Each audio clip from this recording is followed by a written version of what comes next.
Assalamu alaikum dear viewer, this is Imran and in today's video we are going to discuss about the full length chemistry paper solution for medical engineering and competitive exams. So let's begin this video. We have around about 100 plus MCQs which we will cover in different parts.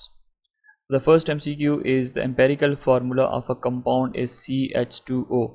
You have a compound, ठीक है, कोई भी compound है, its molecular formula is given.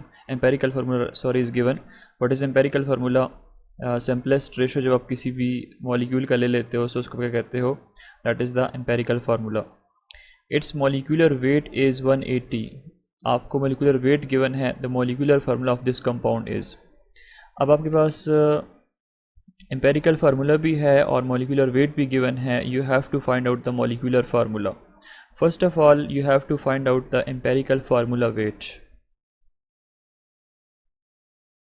Empirical formula weight. You are provided with CH2O. Atomic mass for carbon is 12. For hydrogen it is 1. We have 2 hydrogen, so it will become 2. Oxygen 16. In सब को अगर आप add up करते हो, so you will get 30. Now this is empirical formula weight. We have the formula which says N is equal to empirical molecular weight divided by empirical formula weight. मैं short form इसको लिख रहा हूँ. तो molecular weight given is 180 और हमारे पास जो यहाँ पे weight आ गया empirical formula weight that is 30. इनको अगर आप divide कर दे तो you will get 6. आपके पास आंसर आ जाएगा 6. तो मॉलिक्यूलर फार्मूला आप यहाँ से निकाल सकते हैं. Molecular formula m.f molecular formula is equal to CH2O whole 6. आपने इसको 6 से मल्टीप्लाई कर देना है, so you will get C6. H यहाँ पे 2 है, अगर आप इसको 2 से मल्टीप्लाई कर देते हो, 2 है, इसको आप 6 से मल्टीप्लाई कर दें तो आपके पास आ जाएगा 12 C6 और O6 बन जाएगा. Now this is the molecular formula. Hence right option हमारे पास बनेगा option number C, glucose. Number 2, with increase in temperature which of these changes. Temperature increase करने से आपके पास कौन सी कॉन्सेंट्रेशन जो है वो चेंज होगी, कॉन्सेंट्रेशन यूनिट्स चेंज होंगी. These all are the concentration unit. Molarity, weight, fraction of a solute और मोल फ्रैक्शन. तो इसमें से जो राइट ऑप्शन बनेगा दैट इज़ मोलैरिटी. ठीक है, ये क्या होता है, मोलैरिटी कैपिटल M से रिप्रेजेंट करते हैं. That is equal to mass of solute dissolved per liter of solution. अब यहाँ पे लीटर मीन्स वॉल्यूम की इन्वॉल्वमेंट है और वॉल्यूम जो है that is temperature dependent. Temperature increase करने से वॉल्यूम क्या हो रहा होता है, इंक्रीज़ हो रहा होता है. जैसे आप लोगों ने गैस लास पढ़े हुए, 4 ला पढ़ा था ना, कि at constant pressure and number of moles when you increase the temperature the volume of a gas increases. तो ये जस्ट आपको एक रेफरेंस दिया, मतलब टेम्परेचर और वॉल्यूम के बीच में क्या है, डायरेक्ट रिलेशनशिप है. सो जैसे ही आप टेम्परेचर चेंज करोगे तो उसकी वजह से मोलैरिटी क्या होगा, इसके ऊपर इफेक्ट आ सकता है, क्योंकि यहाँ पे हम बात करते हैं वॉल्यूम की. बाकी की जो है इन सब के अंदर हम मैसेस की बात करते हैं. So they are temperature independent quantity. Temperature dependent कौन सी है, that is molarity. Number 3, what is the mass of 1 molecule of carbon monoxide. CO is the carbon monoxide. कहता है अगर आपके पास 1 मॉलिक्यूल हो तो उसका मास कितना होगा. सो याद रखें कि अगर हमारे पास 1 मोल कार्बन मोनोऑक्साइड है, वैसे अगर हम बात करें ना 1 मोल, तो उसके अंदर कार्बन भी है और ऑक्सीजन भी है. कार्बन का एटॉमिक मास होता है 12, ऑक्सीजन का होता है 16. तो ये हो जाएगा कितना, 28 ग्राम पर मोल. ठीक, 28 ग्राम पर मोल हो जाता है. तो अगर हम कहते हैं कि 1 मोल है तो उसके अंदर मॉलिक्यूल्स कितने होते हैं. Avogadro number 6.022 multiply by 10⁻23 molecules of carbon monoxide has its weight. इसका वेट कितना होता है, दैट इज़ 28 ग्राम. मास कितना है, 28 ग्राम. अगर हमारे पास 1 मॉलिक्यूल होगा ऑफ कार्बन मोनोऑक्साइड तो उसका वेट कितना होगा, दैट वुड बी x, जो हमें नहीं पता. क्रॉस मल्टीप्लाई कर दो, you will get x multiply by Avogadro number 6.022 multiply by 10⁻23 that is equal to 28 को आप क्रॉस मल्टीप्लाई करेंगे 1 के साथ, ये 1 बन जाएगा. ये यहाँ पे मल्टीप्लिकेशन में है एवोगाड्रो नंबर, यहाँ पे आके क्या हो जाएगा, डिवाइड हो जाएगा. यू विल गेट 6.022 10⁻23 और इनको 28 के ऊपर अब जब आप डिवाइड करते हो तो आपके पास आंसर आ जाएगा 4.6 65 multiply by 10⁻⁻23 gram. This is the mass of 1 molecule of carbon monoxide. So यहाँ पे जो राइट ऑप्शन बनेगा that is option number B. Next हमारे पास MCQ नंबर 4 है. The ion that is isoelectronic with carbon monoxide. Iso का मतलब होता है सेम, इलेक्ट्रॉनिक इलेक्ट्रॉन से निकला हुआ, ठीक है. इसमें से वो आयन बताएं जिसमें कार्बन मोनोऑक्साइड के जितने इलेक्ट्रॉन्स हों उतने उसके अंदर, उस आयन के अंदर भी मौजूद हों. तो पहले कार्बन मोनोऑक्साइड के इलेक्ट्रॉन्स फाइंड आउट करो. इसमें कार्बन प्लस ऑक्सीजन. कार्बन के अंदर कितने इलेक्ट्रॉन्स होते हैं? कार्बन में 6 इलेक्ट्रॉन्स, एटॉमिक नंबर 6 है ना, प्रोटॉन 6 होते हैं. ऑक्सीजन के लिए आप क्या यूज़ करते हो? ऑक्सीजन के लिए आप 8 यूज़ करते हो. सो 8 + 6 कितने हो जाएंगे? 14 इलेक्ट्रॉन्स. 14 इलेक्ट्रॉन्स प्रेजेंट होते हैं कार्बन मोनोऑक्साइड में. अगर आप इसकी बात करते हो ऑप्शन नंबर ए की, इसके अंदर कार्बन भी है, इसके अंदर नाइट्रोजन भी है, इसके अंदर एक नेगेटिव चार्ज भी, इसका मतलब एक एक्स्ट्रा इलेक्ट्रॉन भी मौजूद है. नेगेटिव चार्ज का मतलब एक इलेक्ट्रॉन है. तो कार्बन में इलेक्ट्रॉन्स होते हैं 6, नाइट्रोजन में होते हैं 7 और एक मज़ीद आप ऐड कर दो नेगेटिव चार्ज की वजह से, तो हमारे पास कितना हो जाएगा? 7 + 7 14 इलेक्ट्रॉन्स. तो इसका मतलब है दिस इज़ आइसो इलेक्ट्रॉनिक. इसको अगर आप देखो O2 positive, O2 with positive, positive 1 का मतलब इसने एक इलेक्ट्रॉन लूज़ किया हुआ है. ऑक्सीजन के अंदर इलेक्ट्रॉन्स कितने होते हैं? 8 और दूसरे ऑक्सीजन के अंदर भी 8 होंगे. एक इलेक्ट्रॉन इसमें से आप माइनस कर दो, एक इलेक्ट्रॉन माइनस कर दो क्योंकि एक इलेक्ट्रॉन इसने लूज़ किया हुआ है, इसके ऊपर पॉजिटिव 1 चार्ज आया हुआ है. तो 8 + 8 16, 16 - 1 15. यहाँ पे 15 इलेक्ट्रॉन है, hints this is not iso electronic. यहाँ पे O2 विद नेगेटिव चार्ज है. O2 विद नेगेटिव चार्ज का मतलब इसने एक इलेक्ट्रॉन गेन किए हुए, तो हो जाएगा 8 + 8 + 1, तो हो जाएगा 16 इलेक्ट्रॉन्स. इसी तरह हमारे पास है N2 with positive charge. Nitrogen के अंदर होते हैं कितने इलेक्ट्रॉन? 7. दूसरे नाइट्रोजन के अंदर भी होते हैं 7 इलेक्ट्रॉन. एक पॉजिटिव चार्ज इसका मतलब एक इलेक्ट्रॉन इसने लूज़ किया हुआ है. जब लूज़ करेगा तब इसके ऊपर पॉजिटिव चार्ज आएगा, जब गेन करेगा इसके ऊपर नेगेटिव चार्ज आ जाएगा. 7 + 7 14, 14 - 1 13 इलेक्ट्रॉन्स. तो देखें 14 इलेक्ट्रॉन्स और 14 इलेक्ट्रॉन्स, इसका मतलब है साइनाइड आयन जो है that is isoelectronic with carbon monoxide, they have the same number of electrons. Number 5 set of iso electronic species is. अब इसमें से बताएं कि आइसो इलेक्ट्रॉनिक स्पीशी कौन से वाली है. तो इसमें अगर हम ऑप्शन नंबर इसको देखते हैं, नाइट्रोजन मॉलिक्यूल है, एक नाइट्रोजन के अंदर 7 इलेक्ट्रॉन, दूसरे के अंदर भी 7, तो टोटल इलेक्ट्रॉन्स कितने हो जाएंगे? 14. कार्बन डाइऑक्साइड है, तो कार्बन डाइऑक्साइड के अंदर इलेक्ट्रॉन्स कितने होते हैं?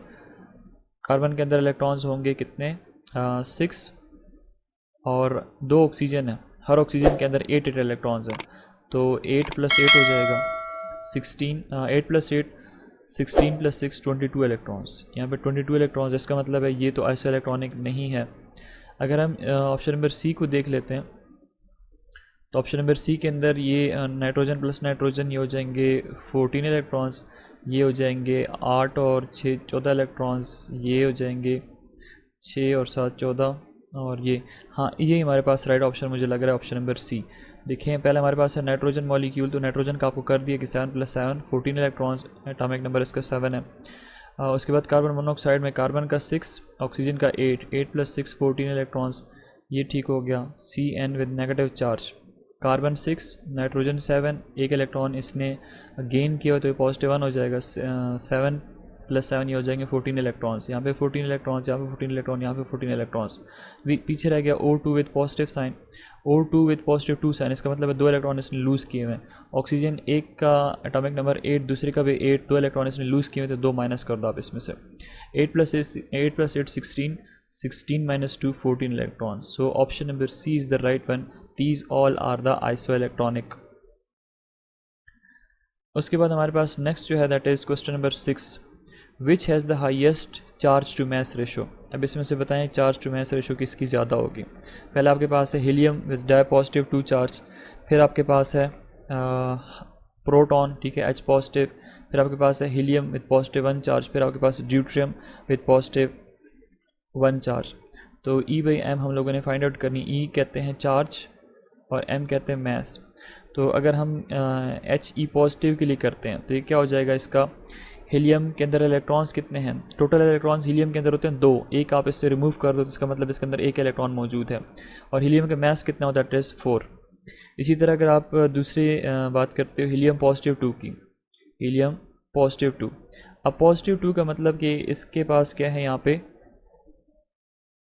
अच्छा ये चार्जेस बता रहे हैं, ठीक है, +1 चार्ज, ठीक है, इसके ऊपर +1 चार्ज है।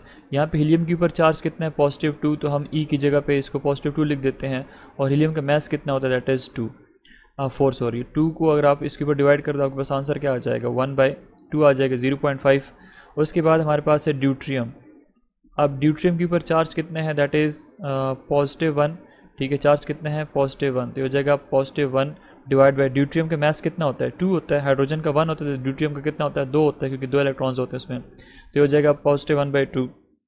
उसके बाद हमारे पास क्या आ जाएगा, हाइड्रोजन विथ +1, इसके ऊपर चार्ज कितना है, +1, ये हो जाएगा +1 डिवाइड बाई हाइड्रोजन का मास कितना होता है, 1, तो 1 डिवाइड बाई 1 हमारे पास इसका आंसर 1 आएगा। बाकी सारे फ्रैक्शंस के अंदर हैं, ठीक है, पॉइंट के अंदर आंसर आएगा इनका। तो सबसे जो highest charge to mass ratio आ रही है वो किसकी आ रही है, प्रोटॉन H पॉजिटिव की। H पॉजिटिव को आप हाइड्रोजन आयन कहते हो, पॉजिटिव आयन, और प्रोटॉन भी कहते हो। Number 7, the maximum number of electrons in P orbital with n is equal to 6, m is equal to 0। अब देखो ये n जो है ना, ये प्रिंसिपल क्वांटम नंबर है, ये शेल नंबर के बारे में बता रहा है। ये m क्या है, this is magnetic quantum number. और ये हमारे पास 0 कब होता है, देखो आपके पास ये 0 होता है, ये +1 होता है, ये +2 होता है, ये +3 भी हो सकता है, -1 भी हो सकता है, -2 भी हो सकता है, और ये -3 भी हो सकता है।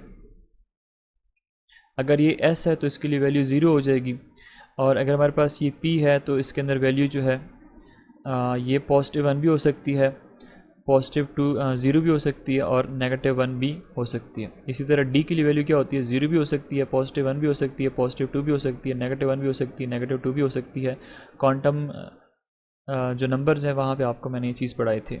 इसी तरह f ब्लॉक जो है, f ऑर्बिटल, इसके अंदर 0, 1, 2, 3 तक हो सकती है, -1, -2, -3 तक हो सकती है, ठीक है। तो अब ये पूछ रहा है कि अगर आपके पास m 0 है और आपके पास ऑर्बिटल शेल नंबर जो है दैट इज़ 6, तो अब आप बताएं कि इसके अंदर इलेक्ट्रॉन्स कितने होंगे। देखो अगर हमारे पास n 6 है और m जो है 0 है, m 0 आ सकता है किसके लिए, that is for p orbital, और p ऑर्बिटल के अंदर मैक्सिमम कितने इलेक्ट्रॉन्स आ सकते हैं, 2 इलेक्ट्रॉन्स, तो ये हो जाएगा, this would be p z होगा, ठीक है। हमारे पास है ना px, py एंड pz, तो यहाँ पे हमारे पास होता है ये +1,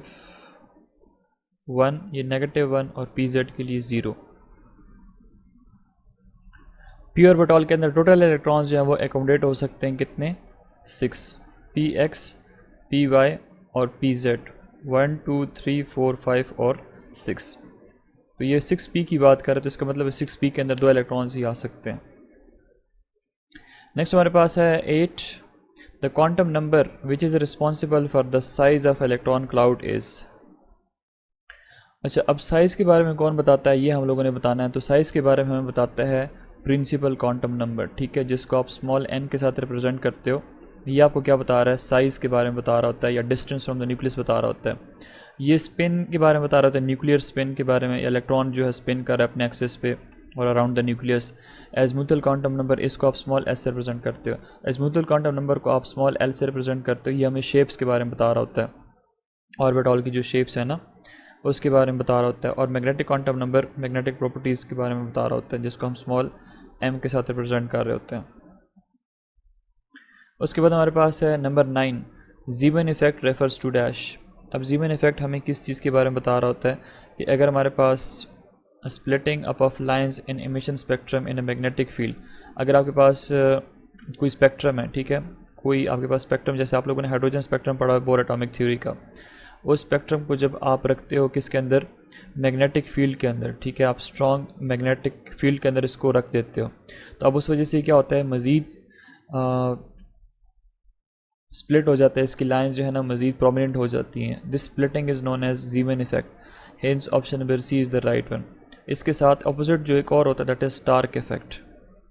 स्टार्क इफेक्ट में आप क्या करते हो, यही स्पेक्ट्रम उठा के उसको मैग्नेटिक उसको इलेक्ट्रिक फील्ड के अंदर रख लेते हो। अगर आप इलेक्ट्रिक फील्ड के अंदर रखोगे और लाइन जो है वो स्प्लिट हो जाती हैं तो उसको आप क्या कहते हो, स्टार्क इफेक्ट। और अगर मैग्नेटिक फील्ड यूज़ करते हो so that would be Zeeman effect. Number 10 हमारे पास है the energy of electron in first energy level is minus 21.79 multiplied by 10 to the power minus 12 ergs per atom. Energy of electron in second energy level is. अब कहता है कि first energy level जो है उसके अंदर इलेक्ट्रॉन्स की energy इतनी होती है, सेकंड की क्या करनी है आप लोगों ने फाइंड आउट करनी है। तो इसके लिए हम एज्यूम कर लेते हैं कि हमें क्या दिया हुआ है, हाइड्रोजन जो है वो दिया हुआ है। तो हमारे पास इक्वेशन एनर्जी की कि energy is equal to total energy is equal to E1 divide by N2। अब E1 क्या है, E1 is the energy of first energy. E1 क्या है, this is the energy of first energy level, ठीक है, first orbit जो है ना उसकी एनर्जी है। तो अगर हम इसके अंदर वैल्यूज पुट कर लेते हैं, that is equal to E1 divide by N2, ठीक है। N2 का मतलब ये है कि हमारे पास ये कि किस की बात कर रहे हैं, सेकंड शेल की बात कर रहे हैं। हमारे पास हो जाएगा N2 का मतलब सेकंड शेल, और इसका हमने क्या करना है, स्क्वायर ले लेना है, ठीक है। इसका ये स्क्वायर होता है, ये N, और इसके ऊपर हम स्क्वायर लगाते हैं। ये फार्मूला है, ठीक है, एनर्जी का। तो अगर आप इसका फार्मूला लगाते हो तो आपके पास आएगा E1 डिवाइड बाई 4, और E1 जो है फर्स्ट शेल उसके अंदर एनर्जी आपको गिवन है minus 21.79 multiply by 10 to the power minus 12। इसको आपने क्या कर देना है, 4 के ऊपर डिवाइड कर देना है।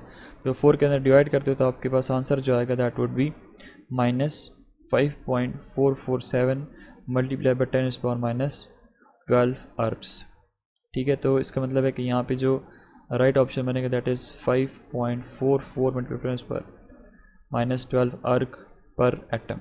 Means option number B is the right one. इसको मैं थोड़ा सा दोबारा से समराइज़ कर देता हूँ। देखिए हमारे पास इक्वेशन है एनर्जी की कि that is equal to E1 divide by N square. अब N स्क्वायर हमारे पास कौन सा है, सेकंड शेल की बात कर रहा है। हमें सेकंड शेल की एनर्जी जो है वो फाइंड आउट करनी थी, तो हम यहाँ पे क्या लगाएंगे, 2 लगा लेंगे और फार्मूले के हिसाब से इसका स्क्वायर ले लेंगे। E1 की एनर्जी हमारे पास ऑलरेडी गिवन थी, तो हमने E1 की जगह पे उस एनर्जी को पुट कर दिया, डिवाइड कर दिया 4 पे, तो हमारे पास सिंपल आंसर आ गया। Which group of periodic table contain no metal. अभी हमें पता है कि हमारे पास डिफरेंट ग्रुप्स होते हैं पीरियोडिक टेबल के अंदर। जैसे हमारे पास ग्रुप 1A है, ग्रुप 1A को हम कहते हैं अल्कली मेटल्स, इसके अंदर सारे मेटल्स होते हैं, तो ये नहीं हो सकता। ग्रुप 3A के अंदर हम कहते हैं कि यहाँ पे मोस्टली मेटल ही एग्जिस्ट करते हैं, सो इसका मतलब ये भी पॉसिबल नहीं है, जिस तरह बोरॉन वगैरह हो गया, ठीक है। मोस्टली इसके अंदर क्या है, मेटल्स हैं। और फिर हमारे पास ग्रुप D जो है, दिस इज़ ग्रुप 8th। अब ये हमारे पास होते हैं डी ब्लॉक एलिमेंट, ठीक है, these are the D block elements. ये 8th A नहीं है, नोबल गैसेज नहीं है, this is D block element. तो इसके अंदर भी क्या होते हैं, मेटल्स होते हैं। ग्रुप 7 जो है इसके अंदर आपको नज़र आता है फ्लोरीन, इसके अंदर आपको क्लोरीन नज़र आता है, इसके अंदर आपको ब्रोमीन नज़र आता है, ठीक है। So these are not metals, hence option number C is the right one, कि हमारे पास क्या है, these are the non metals. बाकी जो है इनके अंदर मेटल एग्जिस्ट करते हैं। Number 12, which of the following is the atomic number of metal. अब इसमें से बताएं कि एटॉमिक नंबर मेटल का कौन से वाला है। तो देखें, अगर हमारे पास 1, 2 और 3 इलेक्ट्रॉन्स आ जाएं लास्ट शेल के अंदर, तो हम कहते हैं कि they can act as a metals. अब इसमें सबसे पहले हमारे पास है 32। अब 32 की अगर आप इलेक्ट्रॉनिक कन्फिगरेशन लिखते हो तो कैसे हो जाएगी, 1s2, 2s2, 2p6, 3s2, 3p6 and 3d10, तो हो जाएंगे 30। यहाँ पे इससे पहले हमारे पास 4s2 आएगा, फिर हमारे पास आ जाएगा 4p और 2, 32, ठीक है। तो इसको हम ऐसे लिख सकते हैं 32 के लिए कि हमारे पास ये हो जाएगा 3d10, 4s2 एंड 4p4। इसका मतलब इसके बैलेंस के अंदर 4 इलेक्ट्रॉन्स आ गए हैं, तो ये तो मेटल नहीं हो सकता। इसी तरह हमारे पास है 34। अब 34 की भी आप एग्जैक्टली इसी तरह के इलेक्ट्रॉनिक कन्फिगरेशन लिख सकते हो। ये हो जाएगा 1s2, 2s2, 2p6, 3s2, 3p6, 4s2 and 3d10। 3d10 हो गया, पीछे हमारे पास हो जाएगा 4p4। तो इसका मतलब इसके वैलेंस शेल के अंदर कितने इलेक्ट्रॉन्स हैं, 4 इलेक्ट्रॉन्स है। फिर हमारे पास है 36 में सारा कुछ इस तरह हो जाएगा और 4 भी कितना हो जाएगा, 6 हो जाएगा। फिर हमारे पास आता है 38 की कन्फिग्रेशन किस तरह हो जाएगी, ये हो जाएगी 1s2 2s2 2p6 3s2 3p6 4s2 3d10, ये हो जाएगा 30, ये हो जाएगा 4p6 36 और एंड पे हमारे पास आ जाएगा 5s2। तो इसका मतलब इसके वैलेंस के अंदर कितने इलेक्ट्रॉन्स हैं, 2 इलेक्ट्रॉन्स हैं। यहाँ पे कितने इलेक्ट्रॉन्स हैं, 6 इलेक्ट्रॉन्स हैं। यहाँ पे 4 इलेक्ट्रॉन्स हैं और दूसरा जो किया था उसके अंदर कितने इलेक्ट्रॉन्स थे, 4 इलेक्ट्रॉन्स। तो 1 2 और 3 अगर आएंगे तो आपके पास क्या होगा, that would behave as a metal. तो 2 किसके अंदर आ रहे थे, 38 के अंदर। हेंस ऑप्शन नंबर डी जो है this is metal. Number 13, which one of these is basic. Silicon dioxide आपको गिवन है, उसके बाद सल्फ़र डाइऑक्साइड गिवन है, उसके बाद सोडियम ऑक्साइड गिवन है, उसके बाद कार्बन डाइऑक्साइड गिवन है। अब आपसे ये पूछ रहा है कि इसके अंदर बेसिक कौन से वाला है। तो यहाँ पे जो हमारे पास राइट ऑप्शन बनेगा वो ये है कि जब आप लेफ़्ट टू राइट मूव करते हो, left to right in a periodic table, so basicity जो होती है ना वो डिक्रीज़ कर रही होती है। एसिडिटी इंक्रीज़ होती है, बेसिसिटी डिक्रीज़ हो रही होती है। तो हमारे पास सबसे पहले आएगा सोडियम, उससे आगे आप जाओ तो आपको कार्बन मिलेगा, फिर आपको सिलिकॉन और फिर आपको सल्फ़र जो है वो मिलेगा। तो इसका मतलब है कि बेसिसिटी अगर इधर डिक्रीज़ हो रही है तो इसका मतलब है कि सबसे ज़्यादा जो बेसिक होगा दैट शुड बी डी। और दूसरी बात, sulphur is a non metal, carbon is a non metal, silicon is a non metal, carbon dioxide is a non metal, sulphur is a non metal. Sodium क्या है, it is a metal. So metal के जो oxides होते हैं, metal के जो oxides होते हैं they are more basic. Hence option number D is the right one. एक left to right basicity decrease होती है, दूसरा जो मेटल के ऑक्साइड्स होते हैं वो क्या होते हैं, they are basic in nature. Number 14, most acidic oxide is. अब इसमें से आपसे पूछ रहा है कि सबसे ज़्यादा एसिडिक ऑक्साइड कौन से वाला होगा इसमें से। अभी जैसे आपको पहले मैंने बता दिया कि अगर हमारे पास ऑक्साइड्स हैं नॉन मेटल के तो वो क्या होंगे, लेस बेसिक। अगर लेस बेसिक होंगे तो इसका मतलब है मोर एसिडिक होंगे। अब इसमें से आप देखें तो सोडियम मेटल है, मैग्नीशियम मेटल है, जिंक मेटल है, फास्फोरस क्या है, नॉन मेटल है। मीन्स ऑप्शन नंबर डी जो है phosphorus pentoxide, this is acidic oxide. This is acidic oxide because phosphorus क्या है, दिस इज नॉन मेटल, और नॉन मेटल के जो ऑक्साइड्स होते हैं वो क्या होते हैं, एसिडिक होते हैं। विच of the following metal shows allotropy. अब याद रखें कि जो ग्रुप 14 है ना उसकी प्रॉपर्टी होती है कि उसके जितने भी एलिमेंट्स हैं वो तकरीबन सारे के सारे एलोट्रॉप्स उनकी फॉर्मेशन पॉसिबल होती है, ठीक है, जो कार्बन की फैमिली है। अब एलोट्रॉप्स क्या होते हैं, एलोट्रॉप्स लाइक हमारे पास सिंपल हम एग्जांपल पढ़ते हैं ना, FSC लेवल पर हमें पढ़ाई जाती है कि कार्बन जो है वो डायमंड की फॉर्म में भी एग्जिस्ट करता है, फिर वो ग्रेफाइट की फॉर्म में भी एग्जिस्ट करता है, और फिर वो बक्की बाल की फॉर्म में भी एग्जिस्ट कर सकता है, ठीक है। These three the allotropes of what, these are the allotropes of carbon atom. यहाँ पे होता क्या है कि सारा कुछ डायमंड की फॉर्म में क्या होता है, ये कार्बन से मिलकर बना होता है, टेट्राहेड्रल अरेंजमेंट होती है। अरेंजमेंट्स क्या होती है, डिफरेंट होती हैं, ठीक है, अरेंजमेंट्स क्या होती हैं इनमें, डिफरेंट होती है। उसके बाद ग्रेफाइट में हम कहते हैं कि इसके अंदर सारी हेक्सागोनल अरेंजमेंट होती हैं, ठीक है, इसके अंदर क्या होती है, हेक्सागोनल अरेंजमेंट होती है। बकी बाल के अंदर पेंटागोन और हेक्सागोनल अरेंजमेंट होती है। मिलकर सारे कार्बन से बने हुए हैं, लेकिन सिर्फ फ़र्क कितना आ रहा होता है, इनकी अरेंजमेंट्स में डिफरेंस आ रही होती है। So these are allotropes.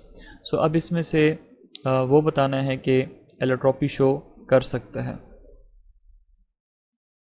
So अब इसमें से ग्रुप 14 में से जो आता है दैट इज़ 10, ठीक है, SN जो है ना that is a symbol for 10।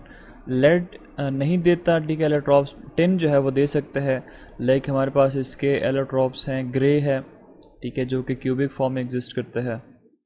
उसके बाद वाइट जो है दो होते हैं, एक वाइट टेट्रागोनल फॉर्म में एग्जिस्ट करता है और दूसरा वाइट जो है वो एग्जिस्ट करेगा रोम्बिक फॉर्म में, रोम्बिक। नेक्स्ट हमारे पास 16, which one of the following is not a transition metal. इसमें से बताएं कि कौन सा ट्रांजिशन मेटल नहीं है। Manganese, copper, chromium and cadmium. So cadmium जो है ना that is not a transition metal. इसको ट्रांजिशन मेटल नहीं कहते? उसकी वजह यह है कि जब हम इसकी वैलेंस कन्फिग्रेशन लेते हैं तो हमारे पास आता है 5d10 एंड 4s2। अब 5d10 का मतलब क्या है? इसका मतलब है डी ऑर्बिटल जो है that is completely field. D orbital क्या है? That is completely field. और ट्रांजिशन मेटल की क्या प्रॉपर्टी होती है कि इलेक्ट्रॉन्स जो हैं डी के अंदर 1 to 9 होने चाहिए। अब कैडमियम के केस में जब आप इलेक्ट्रॉनिक कन्फिग्रेशन करोगे तो आप देखोगे कि वैलेंस के अंदर डी में इसके 10 इलेक्ट्रॉन्स कम्प्लीटली फिल्ड हैं, या इसका जो ऑक्सीडेशन स्टेट इसके ऊपर आती है तो दैट इज़ कैडमियम +2। अब इस फॉर्म में भी क्या होता है कि वैलेंस के इलेक्ट्रॉन्स कहाँ से रिमूव होंगे? 4s से, तो ये हो जाएगा 4s0। इस फॉर्म में भी क्या है? डी ऑर्बिटल कम्प्लीटली फिल्ड है, तो हम कहते हैं कि कैडमियम जो है that is not a transition metal. बाकी सब में अगर आप देखो तो डी के अंदर इलेक्ट्रॉन्स मौजूद होते हैं। मैंगनीज़ का एटॉम 25 है ना, तो इसके डी के अंदर 5 इलेक्ट्रॉन्स होंगे। कॉपर जो है, कॉपर वैसे 9 होते हैं, ठीक है, एक शिफ्ट होगा तो डी के अंदर जा सकता है 10, अदरवाइज नॉर्मल के अंदर ये क्या 3d9 शो कर रहा होता है। क्रोमियम इस तरह 24 है, इसके अंदर भी इरेगुलरिटीज़ आ रही होती हैं। ट्रांजिशन मेटल की जो मैंने वीडियो शेयर की थी आपके साथ, वो आप लाजमी देख लीजिएगा। Number 17, which is chemically most reactive non metal. इसमें से बताएं कि नॉन रिएक्टिव मेटल ऐसा कौन सा नॉन मेटल है जो कि बहुत ज़्यादा क्या है, रिएक्टिव है। अब देखिए, अगर आपके पास देखो सल्फ़र है, फिर ऑक्सीजन है, फिर नाइट्रोजन है, फिर फ्लोरीन है, इसमें सबसे ज़्यादा इलेक्ट्रोनेगेटिविटी किसकी है? That is for fluorine. ठीक है, अगर इलेक्ट्रोनेगेटिविटी सबसे ज़्यादा है तो इसलिए हम कह सकते हैं कि that is more active non metal, और ये सबसे ज़्यादा क्या करता है, रिएक्शन शो कर सकता है। 18, विच of the following is non metallic in nature. इसमें से बताएं कि नॉन मेटालिक कौन से वाला है। आपके पास वेरियस ऑप्शंस गिवन हैं, बोरॉन है, फिर आपके पास बेरिलियम है, फिर आपके पास मैग्नीशियम है, और फिर आपके पास एल्यूमिनियम है। सो याद रखो कि metallic character decreases down the group. ठीक है, जब आप नीचे आते हो टॉप टू बॉटम तो मेटालिक कैरेक्टर क्या कर रहा होता है, डिक्रीज हो रहा होता है। लेकिन अगर आप लेफ़्ट टू राइट मूव करते हो तो मेटालिक कैरेक्टर क्या हो रहा होता है, इंक्रीज हो रहा होता है। तो देखो ये आपके पास बेरिलियम है, इसके बोरॉन है, पहले आपके पास मैग्नीशियम आएगा, उसके आगे बेरिलियम, मैग्नीशियम, फिर बोरॉन, और फिर बोरॉन के नीचे क्या आता है, एल्यूमिनियम। तो लेफ़्ट टू राइट अगर मूव करोगे तो मेटालिक कैरेक्टर क्या हो रहा होता है, इंक्रीज़ हो रहा होता है। ठीक है, और टॉप टू बॉटम क्या होता है, डिक्रीज़ हो रहा होता है। तो अगर लेफ़्ट टू राइट इंक्रीज़ होते हैं तो इसका मतलब बोरॉन जो है this is more non metallic. ये क्या है, this is more non metallic. अब ये क्या है, दिस इज़ नॉन मेटल, लेकिन इसका कैरेक्टर क्या होता है, मेटल की तरफ जा रहा होता है, क्योंकि down the group metallic character क्या हो रहा होता है, नॉन मेटालिक कैरेक्टर डिक्रीज़ हो रहा होता है, मेटालिक कैरेक्टर इंक्रीज़ हो रहा होता है। Hence option number A, boron, is the right one. This is non metallic among all these. MCQ number 19, the only non metal which is liquid at ordinary temperature. देखिए, सिर्फ एक वो वाहिद non metal है bromine जो कि liquid state के अंदर exist करता है एट ऑर्डिनरी टेम्परेचर।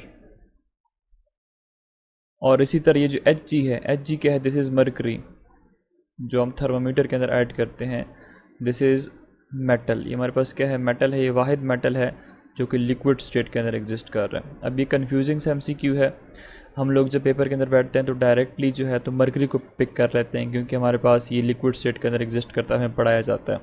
लेकिन याद रखो कि मरकरी इज़ अ मेटल, तो अगर आप इसको क्लिक करोगे, इसको सिलेक्ट करोगे, तो इसका मतलब है ये आपका रॉन्ग हो जाएगा। स्टेटमेंट को आपने गौर से पढ़ना। नॉन मेटालिक में ब्रोमीन है जो कि लिक्विड स्टेट के अंदर एग्जिस्ट करता है। इसके पास है ना fluorine, chlorine, bromine and iodine. ये सॉलिड स्टेट के अंदर, ये लिक्विड स्टेट के अंदर, ये दोनों क्या होते हैं, गैसियस स्टेट के अंदर एग्जिस्ट करते हैं। नवी MCQ number 20, the one which has the largest size. अब एल्यूमिनियम है, ठीक है, और उसके आयंस बनाए हुए हैं इलेक्ट्रॉन्स, इससे रिमूव करते जाओ। एल्यूमिनियम के अंदर इलेक्ट्रॉन्स कितने हैं, 13 प्रोटॉन्स है, 13 प्रोटॉन्स हैं, और 13 इसके अंदर क्या हैं, इलेक्ट्रॉन्स हैं। एल्यूमिनियम +1 अगर होगा तो इसका मतलब इसके अंदर प्रोटॉन्स कितने हैं, 13 हैं, और इलेक्ट्रॉन्स अब कितने हो गए, 12 इलेक्ट्रॉन्स रह गए, एक इसने रिमूव किया हुआ है। अगर एल्यूमिनियम +2 की फॉर्म में आ जाते तो इसका मतलब प्रोटॉन्स स्टिल सेम है, और इलेक्ट्रॉन्स अब कितने रह गए, इलेक्ट्रॉन्स रह जाएंगे 11, क्योंकि इससे 2 इलेक्ट्रॉन्स जो हैं वो रिमूव हुए हैं। और अगर एल्यूमिनियम पॉजिटिव 3 की फॉर्म में है तो इसका मतलब है प्रोटॉन स्टिल 13 है, इलेक्ट्रॉन्स कितने हैं 10 है। तो देखो अगर आपके पास साइज़ की बात करते हो तो यहाँ पे इलेक्ट्रॉन्स की रेशो कम है, प्रोटॉन की ज़्यादा है, तो प्रोटॉन इलेक्ट्रॉन्स को खींच लेंगे तो साइज़ क्या हो जाएगा, छोटा हो जाएगा। तो इसका जो साइज़ होगा वो क्या हो जाएगा, सबसे स्मॉलेस्ट होगा। और सबसे लार्जेस्ट किसका होगा, इसका, ठीक है, जहाँ पे 13 प्रोटॉन्स 13 इलेक्ट्रॉन्स को अट्रैक्ट करते हैं, तो इसका जो साइज़ होगा that would B largest. So option number A is the right one. So this was the part 2। बाकी की जो MCQs हैं वो हम पार्ट 3 के अंदर डिस्कस करेंगे। Stay connected with I am chemist.